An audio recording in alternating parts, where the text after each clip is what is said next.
Hola! Ito po ay isa sa parte ng Europe sa Barcelona, Castelldefels, Spain.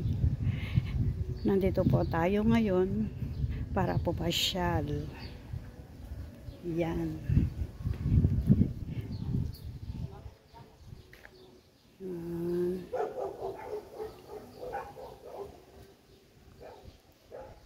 Since summer na po ngayon, kaya tumutubo na po ang mga halaman dito at namumulaklak.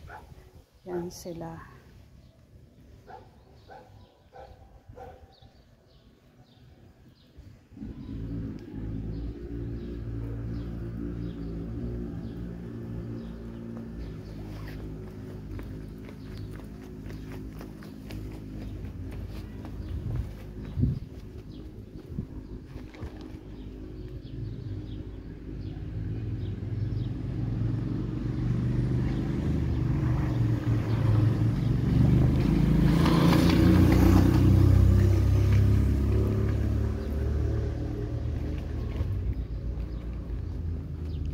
May kulay red,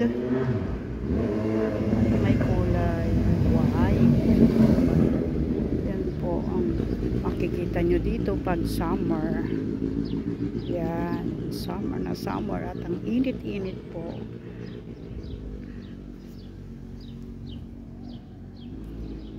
Ngayon po ay 7 PM gabi po, pero tignan nyo po ang araw, ang sikat ng araw ay tirik na parang alas 3 pa lang ng hapon. Napakaganda po ng mga bulaklak dito na kahit maliliit sila. Yan po sila. Yan ang mga tumutubo sa kung saan lang. Makikita nyo po.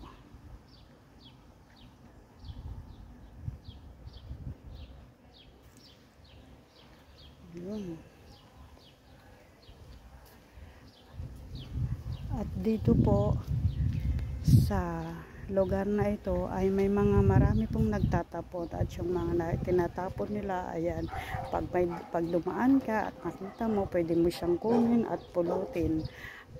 Ang pinaka napansin ko dito sa Europe is ang lalaki ng mga basurahan nila, not like in Poland na maliliit, pero dito sa Spain, talagang as in, yan. Ayan po si ma'am, namumulot po ng mga yan, libre po yan. Dito po maraming nagtatapon, yung mga nagpapalit po ng mga gamit nila. At isa po siya sa mga nakita natin na namumulot. Yes, yan, libre po yan, mga kaibigan. Si madam ay namumulot po ng luggage na tinapon. Ayan po, at pwede pa naman siya, so okay lang po. Ayan po siya. Yan, nagustuhan ni ma'am yung kulay red, at saka itong may sofa din. Ayan, napakaganda. Okay, ito naman po ang aking i-vlog ngayon. At doon po sa bandaron ay may mga rented na bicycle. Yan po, nirerentahan yan. Pwede nyo po siyang takbo. Yan, okay. Ito po ngayon, sa ngayon ang ating vlog. Salamat po. Adios.